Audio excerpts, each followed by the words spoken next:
So we're still in Holy Week in the temple, now getting real close to Holy Thursday, and Jesus' last teachings before he goes off to his arrest are all about the end times. And so we're here next week again, and then after that we celebrate Christ the King, which is the conclusion of this year, this liturgical year, and we'll start Advent.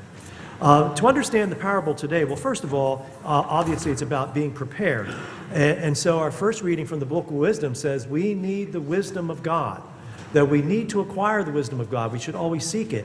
Why? Because wisdom, for those who keep vigil, they shall be quickly free from care. In other words, prepared, so there's no worry.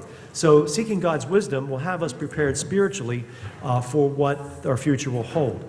And St. Paul, in our second reading today, again, talking to the Thessalonians, saying that no, those who have died are not at any disadvantage, that all will receive the resurrection from the dead. So they will rise first to the resurrection of their bodies, and then those who are alive will then be caught up to receive the resurrected body as well. So we come now to the parable today, and I think it's a little, we need to understand the weddings and what they did back then to understand a little bit better this parable. So how did weddings take place in first century Judea and Palestine? Well, the first thing is that the groom would ask for the hand of the woman, and then what he would have to do is, the first stage was called the betrothal. It was like our engagement. However, it was legal. So why was it legal? Well, it was legal because the man had to pay the woman's family, okay, a certain amount of money for the opportunity to have her hand in marriage. It was like a dowry. And it was the opposite of the way it was in the Middle Ages in Europe. In Europe, in the Middle Ages, the bride's family had to pay a dowry to the groom's family. Or the bride's family or the girl's family had to pay a dowry to the convent if they were going to go to the convent. But in early Judea, first century Judea, it was the opposite way.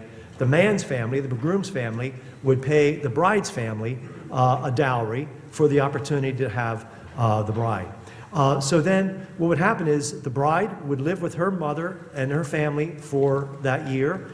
The groom would save up his money and purchase a home for the couple. So there was approximately a year from the betrothal or engagement until the time of the wedding. When it was time for the wedding, there would be a first set of invitations that would go out, and that would go out at the time of the betrothal. And then you would respond to that, and then for those who said yes, the next year, when it was time for the wedding, a second set of invitations would go out, and this would be to all the people that actually said yes. It was a reminder for them to come to the wedding. So when Jesus gives parables about the two invitations, that's what he's talking about. So then on the time for when the wedding was ready to begin, this is the second stage, what would happen is the groom, okay, would come to the bride's house. He'd have to wait until sunset. The sun would have to go down. Then the groom would come to the bride's house. And the bride would be at the house, and her bridesmaids would be at the house. And they would all have oil lamps. The bridesmaids would all have oil lamps. It was a big celebration. So the groom would be welcomed by the bride's family, and then the family would hand over the bride to the groom, and then the bride's family, okay, would come out, and they would go down to the groom's family, and the bridesmaids, their task was to have the oil lamp procession. They led the oil lamp procession to the house where the groom and the bride were going to live, because that's where the feast took place. So they would have the bride's family following the bridesmaids that were leading the procession, the lighted procession. They would stop at the groom's house, pick up the groom's family, and then all the other guests in the family would already be at the groom's house where the bride and groom were going to live. They would arrive there, come into the feast, the celebration would begin, and they would celebrate for one whole week. I thought it was big when I was a kid because half of our family's Polish. Polish weddings would celebrate for 3 days. Well, I thought that was big. The Jewish people celebrated for one whole week. People would bring their tents. They would camp outside, and they would bring enough food and they would bring enough wine for a celebration for a whole week. Wouldn't that be cool if we did that today? I would love it, you know? I'd be off for a whole week. I wouldn't have to work for a whole week. I'd just be with the, you know? So Now you understand in the marriage feast of Cana why it was such an embarrassment that the family would run out of wine. You had to celebrate a whole week. You had to make sure you're prepared for a whole week celebration, you know?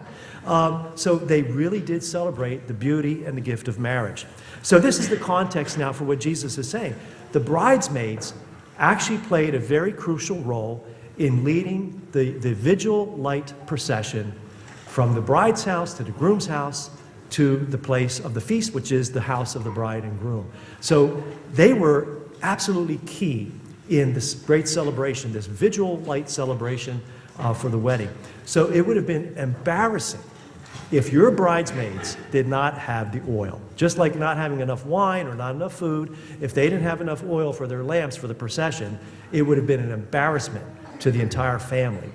And so they had to be prepared. And that's Jesus' point today. What's interesting, at the very end of the gospel, Jesus says that, I'll just read it. He says, "Amen, I say to you, okay, stay awake, for you know neither the day nor the hour." Now, what's interesting is earlier, when the groom was held up, okay, because normally it happened right at sundown, right at sunset, but what happened is there's times when the groom would be delayed. When it was harvest season, they had to get the produce of the harvest in at a certain time. So sometimes there would be a delay. So the bridesmaids would always have to be prepared for that. So what Jesus is saying here is that all of them, all 10 of these virgins, fell asleep. So obviously he means something different when he says here, stay awake, because they all fell asleep. Jesus isn't talking about their physical, human being tired and weakness. He's not talking about that. He is saying to them, you must spiritually be awake. You must always spiritually be prepared. And how I'm going to tie this in with St. Paul's letter to the Thessalonians, worrying about death and resurrection, because they were worried, and Paul was addressing that problem to the Thessalonians. And I think we do worry about that as well. You know, we sometimes, I know I've been guilty of this many times, we worry about our death. You know, like, oh, am I going to be ready? Am I going to be ready? You're like, oh man, you know, we worry about death. And that's not the way to live life. That's not the way to prepare for death. We don't prepare for death by worrying about death. We prepare for death by living life as a disciple, by always staying awake, by living a life of faith, hope, and love. You know, so if we do that, you know, we're going to die the way we live. And if we live that way every day, that is the way we're going to die. And so sometimes I think we put so much pressure on ourselves worrying about death. How am I going to meet death? And, you know, am I going to be ready? Am I going to be prepared for death? And then we think about all these things. We get worried. We fill with anxiety. We get depression. You know what? Jesus says today, stay awake, okay? Spiritually, live your life of faith. Be a disciple who's always prepared. So, because I believe this, and I've seen it in 35 years of priesthood, the way we live our life is the way we die. If we live a life of love, and we give of ourselves to others, and we share our faith with others, we don't stop. We keep doing that. We keep doing that till we take our last breath. So what we do here and now is important. It is important, because that's the way we live life, and that is the way we go back to God. You know, so to live a life that's just a mess, you know, and then like try to straighten it all out at the end, it can be done, but it's not easy to do, you know, because we've built up so many bad habits. So it's easier if we just live our life of faith day by day by day and continue to do that, building up virtues within our life. So I tell people, do not worry about death, okay? Do not fear death. You know, Christ tells us here today, Paul's telling the Thessalonians what he received from the Lord. In his encounter, his real encounter with Christ on the road to Damascus. Do not be afraid, okay? God is he's the God of the living and the dead.